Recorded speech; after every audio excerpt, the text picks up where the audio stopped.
Welcome back to the Daily Drum on WHUR and Sirius XM Channel 141. This is the Insight segment. I'm Harold Fisher. Tonight, addressing workplace bias at a time when DEI is almost a bad three-letter word. How do you foster meaningful conversations around class and race, immigration, and gender in the workplace? Also, what role does your zip code play in workplace interactions? Well, my guest is Christopher C.J. Gross, cultural change management consultant and author of the book, What's Your Zip Code? Story, Understanding, and Overcoming Class Bias in the Workplace. Now, he says workplace success or failure can hinge on whether or not you foster a community where everyone feels heard and respected. Christopher, thank you so much for joining the conversation. I really appreciate it. Absolutely, Harold. I'm excited about our conversation. Been waiting for this interview for a while this week. Yeah, so am I. I think that on the surface, this is truly a fascinating and very complex topic. I Sure. did want to share a couple of fast facts and get your thoughts on this. A study by the National Bureau of Economic Research found that resumes with so-called air quotes white sounding names receive 50% more callbacks for interviews than those with so-called air quotes again black sounding names, highlighting racial bias in hiring practices.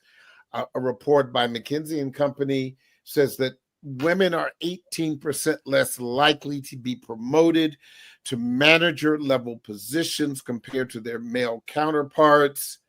And a study by the Journal of Occupational Rehabilitation found that job applicants with disabilities were 26% less likely to receive job offers compared to those without disabilities. And obviously, LGBTQ workers also are experiencing a great deal of discrimination. Surprising, not surprising, shocking, but we know that. Your thoughts about it? Yeah, definitely not surprising, not shocking. I've been doing this work for a while. And one of the things we focus on in our organization is unconscious bias, but more so and we even changed the name of it nowadays. It's the brain science of decision making, right? So since we've been a hunter and gatherer, or when we were a hunter and gatherer society, we use what we call bias to decide when we went to go get food that we didn't become food. So we use this part of our brain to make decisions. And so although, you may not have to hunt for your food anymore, we're still using that part of our brain to make decisions in resumes, decisions on succession planning, decisions on, where you're going to buy your house, what school your kids go to. So all those things matter and are impactful. And when you add race into that, there is in the book, I talk about class, but I additionally call it classification.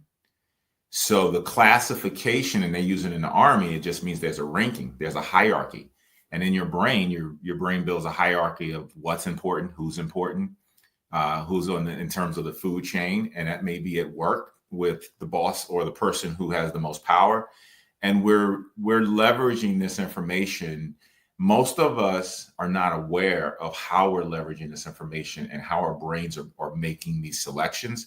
And that's why with all of this conversation around all the work that we've done around race and class and social justice, yet there's still the implication of bias, and it affects based on identity and all the identities that you mentioned. So no, absolutely not surprised. I would be surprised, honestly, of where we are in our country. I would be surprised if that was not the case.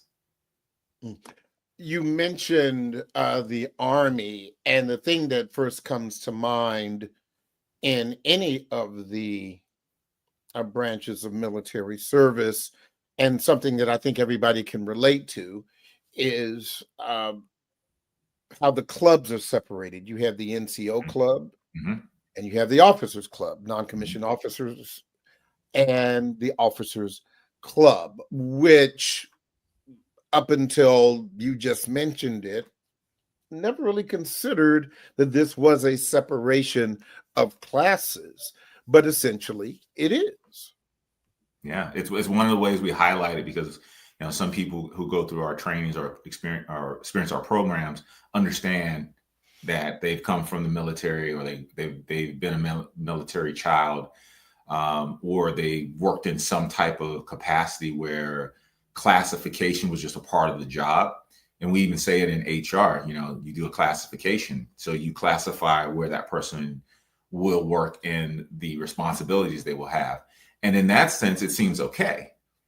And when we use classifications, you look at a resume and you see Howard University, you see Harvard University, and then you hear some school you never heard of before, right? So we're going to have a story about each one of those resumes, and then the name, and then the actual zip code that's on, and so on and so forth. So I think it is extremely important to understand how, as a society, we classify people, places, things based on identity. And most importantly, in the book, this is what we talk about, which is we are basing it on our own experiences.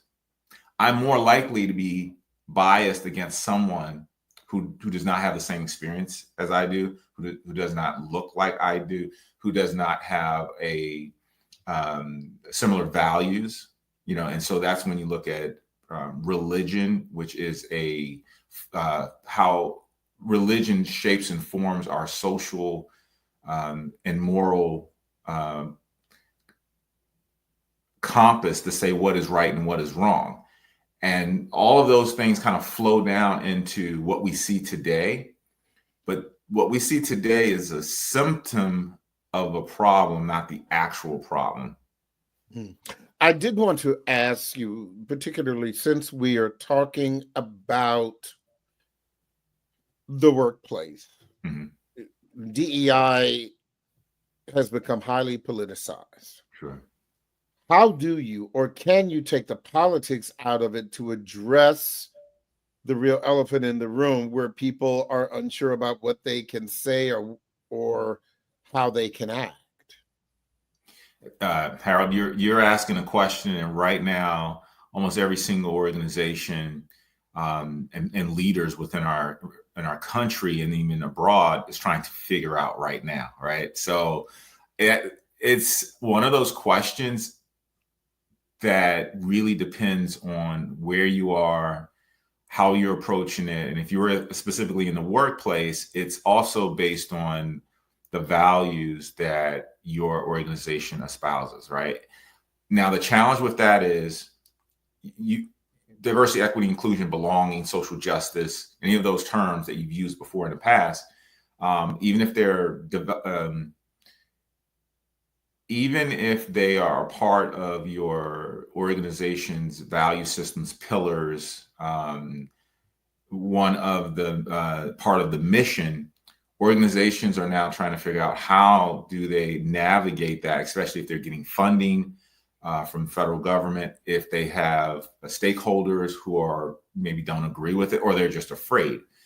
So what my opinion is, and usually it's one of three different categories. Some people just stick to the strategy and to the path because they have a position where they are able to do that. Then you have some folks who are totally changing their program, changing the name, and they're dismantling certain things within their organization titles, but yet they're still doing the work in a different way. And then you have the hybrid, where people are changing, but they don't want to change too much because they don't want to alienate their core audience or stakeholders, or definitely their employees. So it really is depending on how your organization has approached it in the past. What's the implication? Because it is a business challenge that you're trying to face. So it's not just political. The political winds are blowing people's direction and how they're going to handle this. So there's no one answer for it. So first thing we do is do an assessment of the employees, see how they feel, and also to see did you really do this work, or is this something that you had on your website? That's a whole other conversation, because if you didn't really do the work, you just had it on your website, it's a page that you can go to about us, and there's some, you're less vested. You're not as vested in the work as someone who is, yes, it's on their website, but you can see it at their board of directors. You see diversity at the board of directors. You see, pictures and evidence of the work that they've done. Those are the ones that are having the most challenges right now.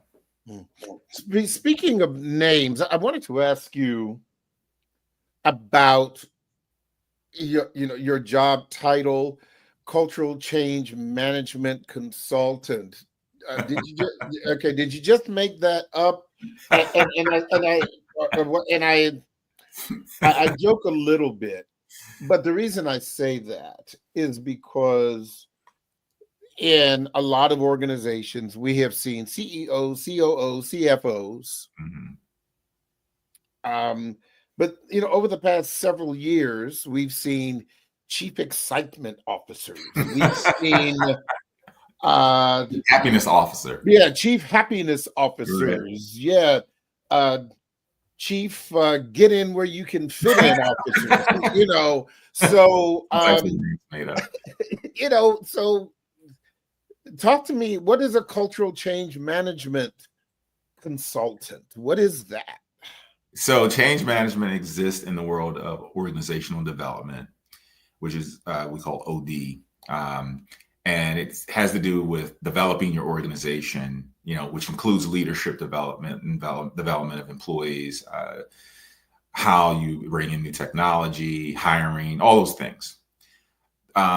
So change management is a whole field within itself. The reason why I thought it was important to focus on cultural change management, because at the end of the day, what drives organizational success is leadership. Leadership then impacts culture.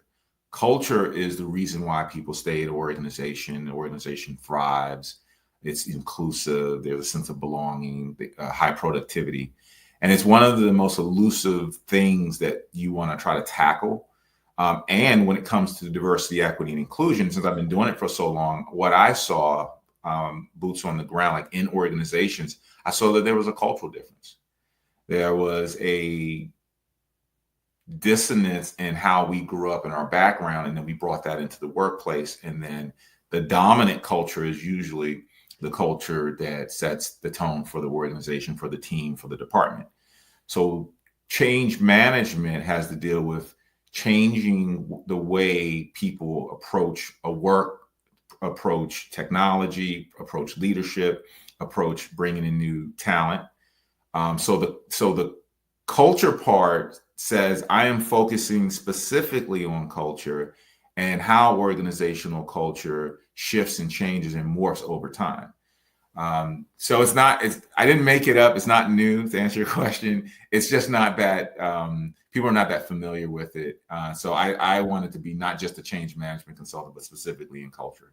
Wonderful. I want to drill down a little bit more about that so we can, better understand, or maybe I can better understand. But I need to take a quick break. Don't forget, you can hear this and every edition of the Daily Drum Insight segment via podcast on WHUR.com. The Original Quiet Storm with Raheem Devon is next on WHUR. This conversation continues on Sirius XM, channel 141 and 96.3 HD2 in just a few seconds. Welcome back to the Daily Drum on Sirius XM, channel 141. I'm Harold Fisher. We continue our conversation about fostering meaningful conversations around class, race, gender, immigration in the workplace. My guest is Christopher C.J. Gross, cultural change management consultant and author of the book, What's Your Zip Code Story? Understanding and Overcoming Class Bias in the Workplace. Before the break, we were talking about your title and speaking about cultural change, because most people, when they hear that, they may think about race. But what you're suggesting is that we're talking about all kinds of culture. For example, and help me with this if I'm not on target. You, 30 years ago, the appropriate culture for a Fortune 500 company in reference to dress was black suit, blue suit, white shirt, Mm-hmm. white blouse, black tie, red tie, what have you. Mm-hmm. Now, part of that culture suggests that you can have casual Fridays. Mm-hmm.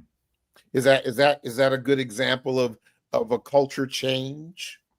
Yeah, I mean that's a part of a cultural change. Absolutely, it's it's not invasive. It's something fun and kind of it's a perk within a culture. So yes, Yeah, and and there are all kinds of cultural changes, particularly like we've seen in Silicon Valley, where you've gone from black suits to uh, shorts and t-shirts and right, skateboards and right, those kinds of things. right. And so, yeah, I just wanted to make sure that I had an understanding that culture can mean a great many things. I did want to talk a little bit about this zip code Sure. things and workplace bias. Talk to me about that. So in workplace culture, there is, again, I mentioned the dominant culture, right? So you started out sharing a little bit just recently about how people dress. So I worked with Hmm. a Fortune 500 financial company in New York, based in New York. And when I went there, everyone wore a gray, charcoal gray suit, pantsuit, skirt suit. And the women had their hair all pulled back in a bun, didn't matter what their race was or age. And they all had a dime size earrings and 2-inch heels. And so Hmm. I assumed that it was a dress code. But Harold, it wasn't a dress code. Someone said to me, no, everyone just knows if you're going to get to the C-suite, you're going to make it in the organization and be included, that you need to dress the part. And literally they meant dress the part.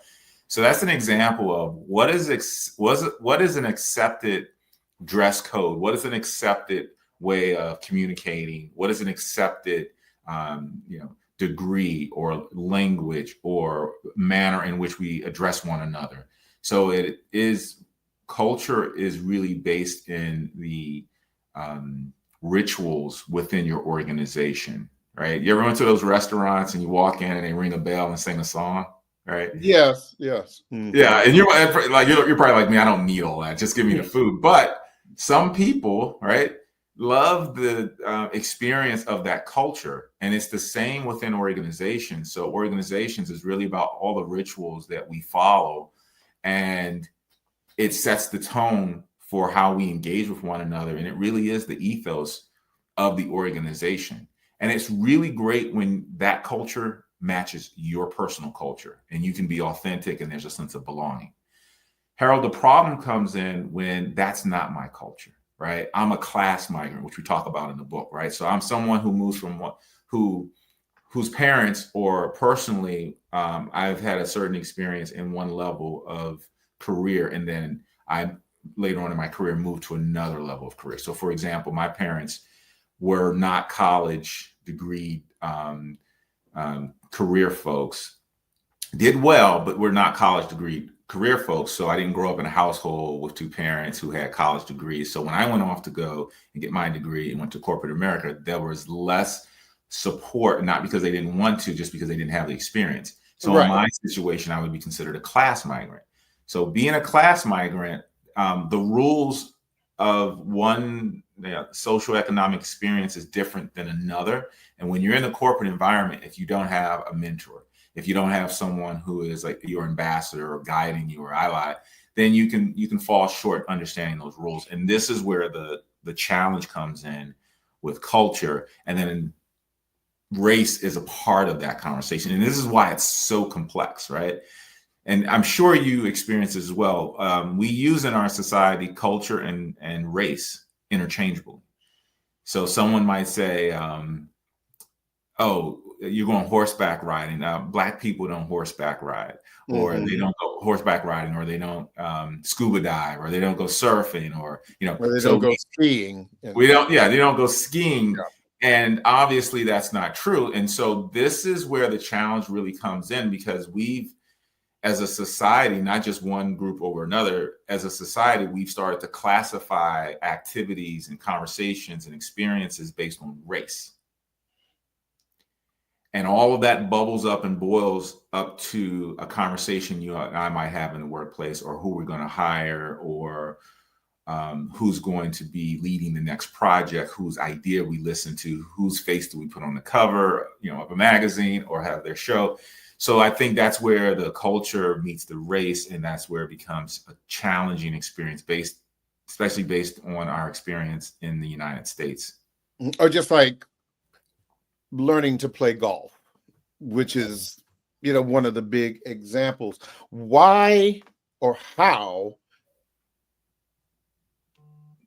can that be problematic for someone who does not have those experiences? Sure. So, I've experienced this myself. I started playing golf maybe 5 or 6, 7 years ago. Golf is a very classist sport activity. And expensive.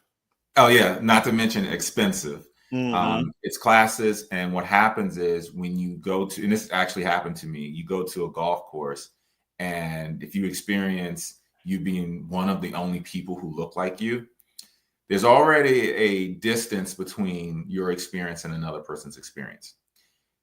And you don't know the rules, right? So someone came out to us, we were playing, I don't know what hole we were at, maybe like, I'm not sure which hole we were at, but you're supposed to allow people to play through. Right. With is golf terminology for you're too slow, so you let people go around you. But if you don't know those rules, then it can be off-putting, or you just don't know. And one of the groups had called back to the clubhouse to have someone come out and talk to us. Wow. And we were the only people of color on this golf course. Now, was it because we were people of color? Was it because we just didn't know the rules? Was it because we were new to the club? We don't know. But you can see how that experience starts to create expectations around race, expectations around culture, and obviously classification in terms of knowing the rules of golf. And what happens is how this connects to our work experience. If you don't have someone to usher you into these experiences, like you didn't grow up playing golf, you didn't have your grandfather, give you your first clubs, you couldn't afford to get lessons, whatever it was, you already have a sense of dissonance with that experience. And then in the workplace, all of the managers and executives are saying, hey, let's go play golf this weekend. And there's a lot of stress around that. And so this is where you have the dissonance in terms of, or the disparity of people of different backgrounds, underrepresented backgrounds in the C-suite or in executive positions within companies. So it's not just race, it's, do you have experiences that match my experience? Do I feel comfortable sharing with you, or can we talk about things outside of work? So there's a comfort level that goes along with it. And it's not always about race, because I've had the opposite experience. And in the book, I talk about this as my zip code story has changed, whether it's playing golf or scuba diving or, traveling. I've had different experiences, and it allowed me to connect with people who I was never able to connect with before those experiences. And they don't look like me and didn't grow up and have the same backgrounds, but yet we're still able to connect around different experiences now. When you talk about zip codes, are we talking about literal zip codes if you're in or communities where people have predetermined thoughts about where you may live? And let me give you an example.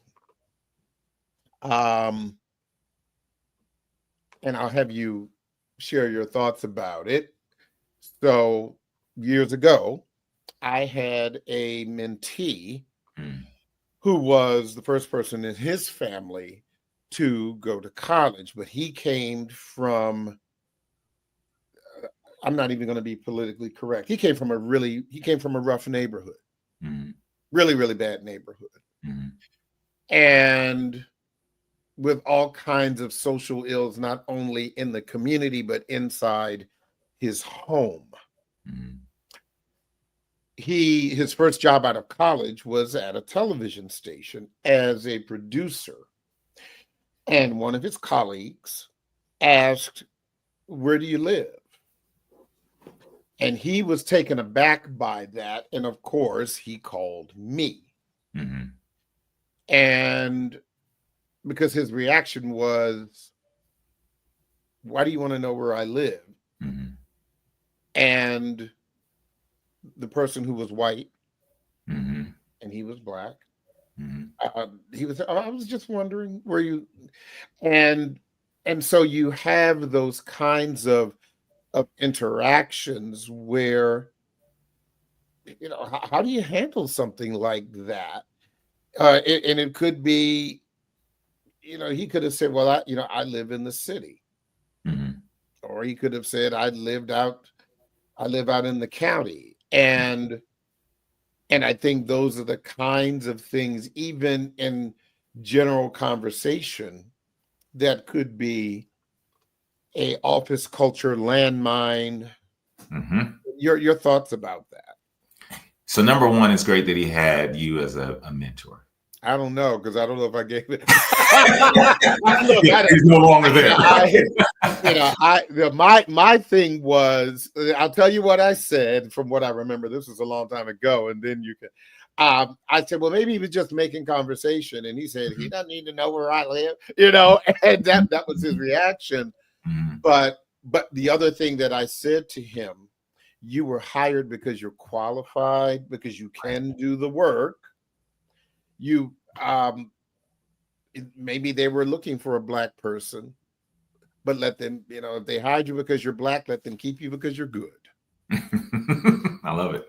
And I said, so it doesn't matter where you came from, but if you're doing a good job, mm-hmm. then good things can come from communities where there are challenges. Good and or bad things can come from communities where there is wealth and affluence. It shouldn't matter. But I'll let you, CJ, be the expert with that story. So there's a combination of things I believe was happening in that situation. I've seen it. I've experienced it where you have imposter syndrome.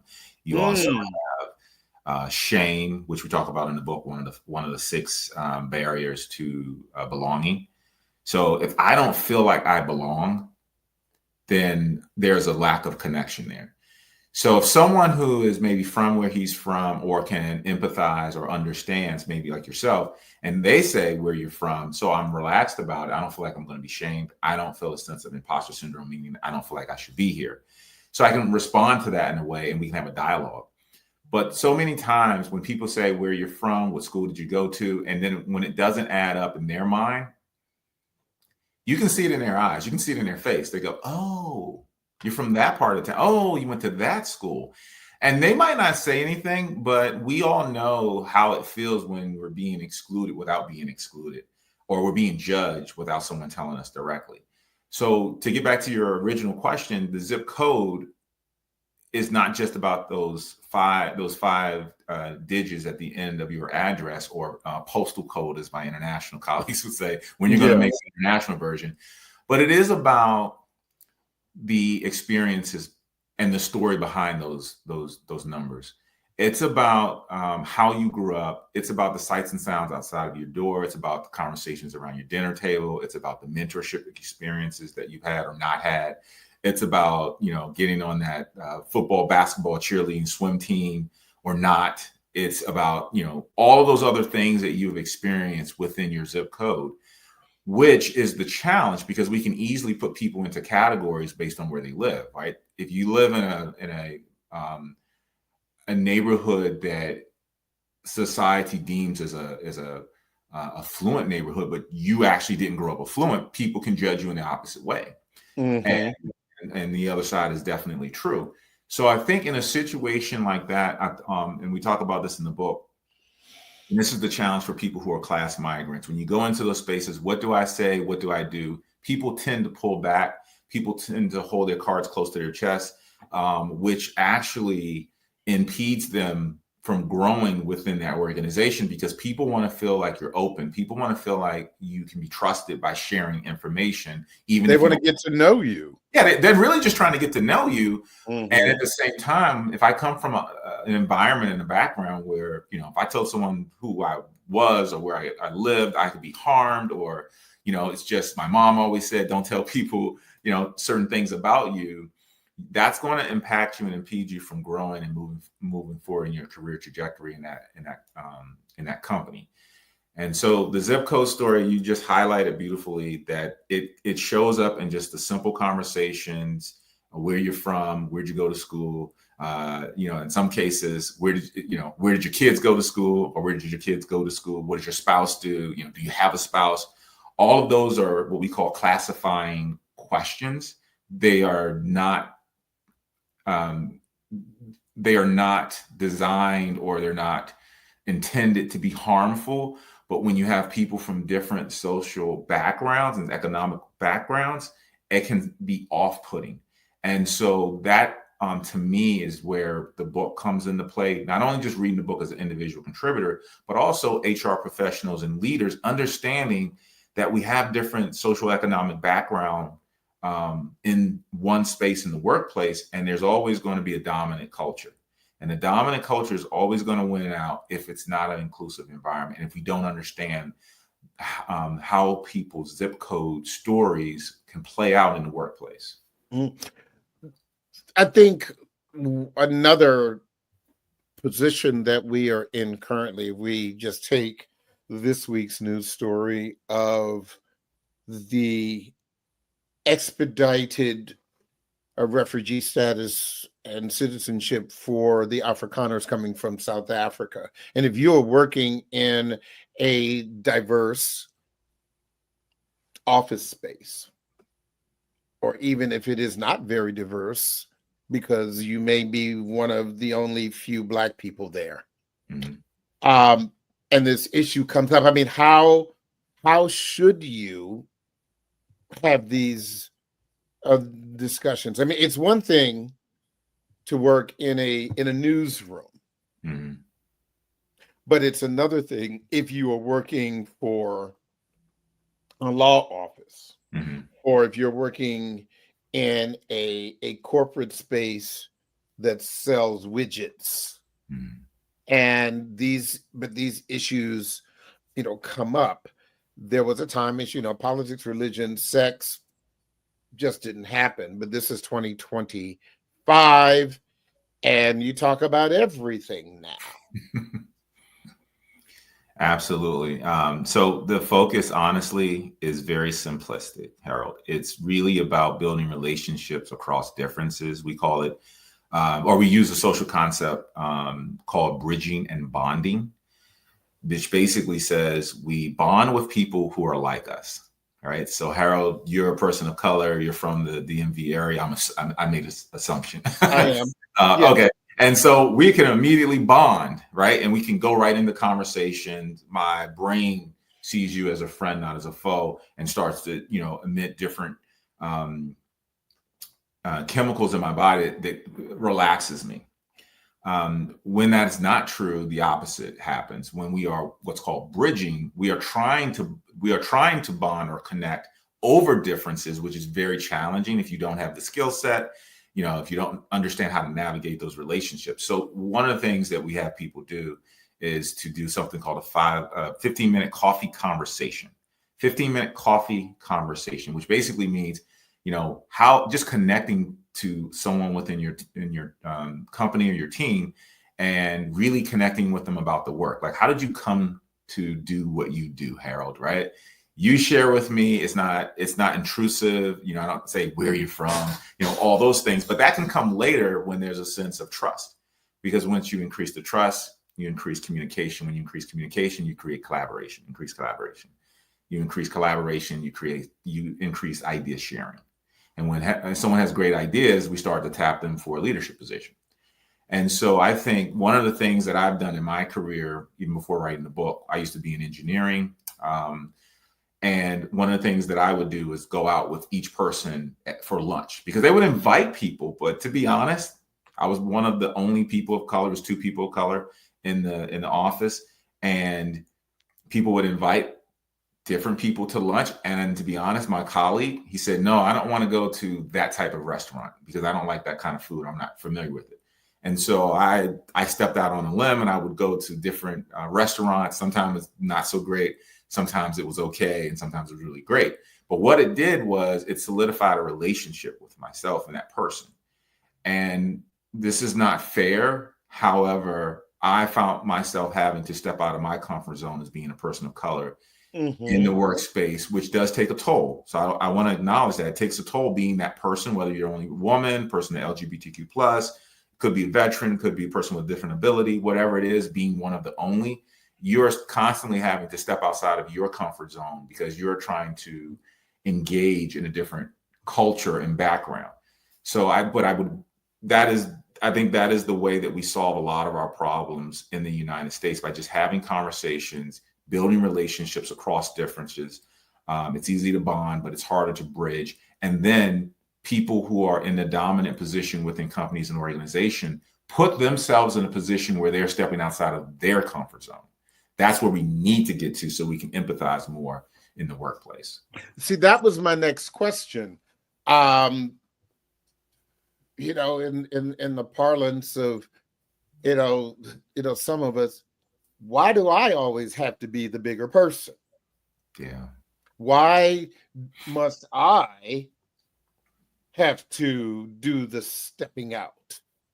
Why can't we go to the soul food restaurant that CJ likes, or the Ethiopian restaurant that CJ likes? Why do we have to go to the Greek restaurant?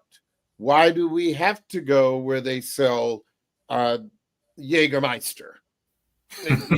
Instead of, I'm digging deep here. Oh no, but you're on track. You are, and you're spot on.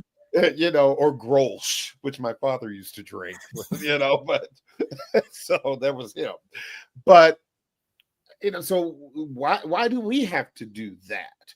And why can't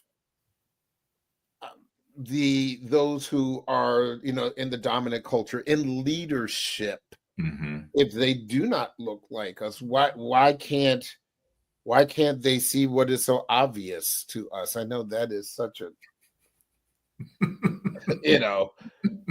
easy, that's a softball.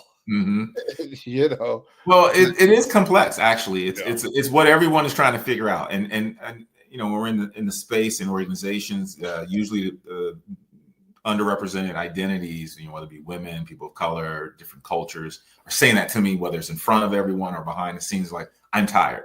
I'm emotionally tired. I'm drained. I don't even want to go out with these people anymore.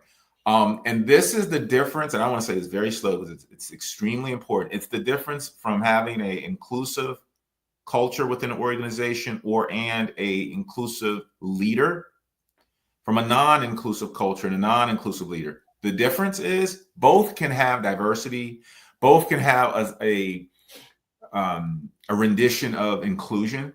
So Harold, we're having a meeting today. Why don't you come on in here? So you're included, but do you feel belonging, a sense of belonging?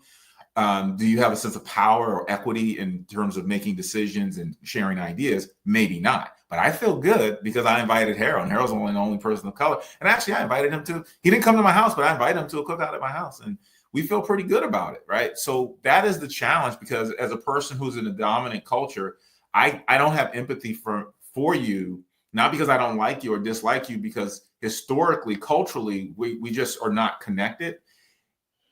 The other part of that is I'm less aware culturally. I don't have cultural awareness or cultural sensitivity or humility.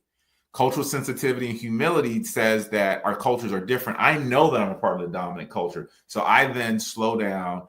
I posture differently. I create space for people who are different than me, who are who either I understand or I have an inclination that does not have a certain type of power or equity within the company. Could be an intern, could be someone who's new to the company, could be the only woman or whoever it is. I create space. I don't take up space. I create space for people who might be in those positions. And when I do that, they step forward. And then I'm able to have a dialogue with them and understand more about their culture and even understand the fact that I have power that I didn't think I had. It sounds easy for us to kind of just say. It's a harder thing to do because our egos are in play. Yeah, or for those who are in leadership or the dominant culture, sometimes they don't know what they don't know. Right. Well, people would argue on the other side. So there's two arguments going on. Someone else would say, how is it that they don't know? They've been working in this company for this many years. They've been a leader for this amount of years. How would they not know? So it is a lack of it. To be fair, it's a lack of empathy on both sides, but except for when you have power, it's different when you have a lack of empathy. The impact is different. And there are subcultures within the dominant culture, just as there are, not everyone was in the dominant culture raised uptown. Sure. Some of them were raised out in the suburbs, or some of them were raised out in rural communities, and sometimes those things, in some cases, even the people of color may have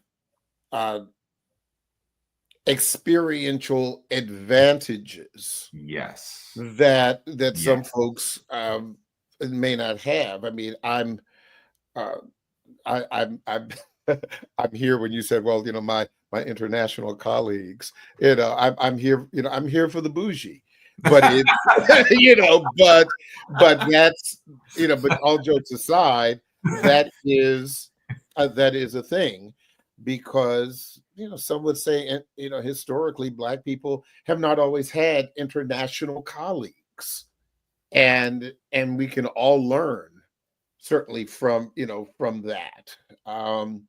So yeah, and invite them to the Ethiopian restaurant. Absolutely, they'll be just fine. CJ Gross, thank you so much. I really appreciate the conversation. Congratulations on the book. We'll definitely have you back. Thank you, Harold. I really appreciate it. It's been great. Sure thing. That is the Daily Drum for this Wednesday, May 14th. I'm Harold Fisher.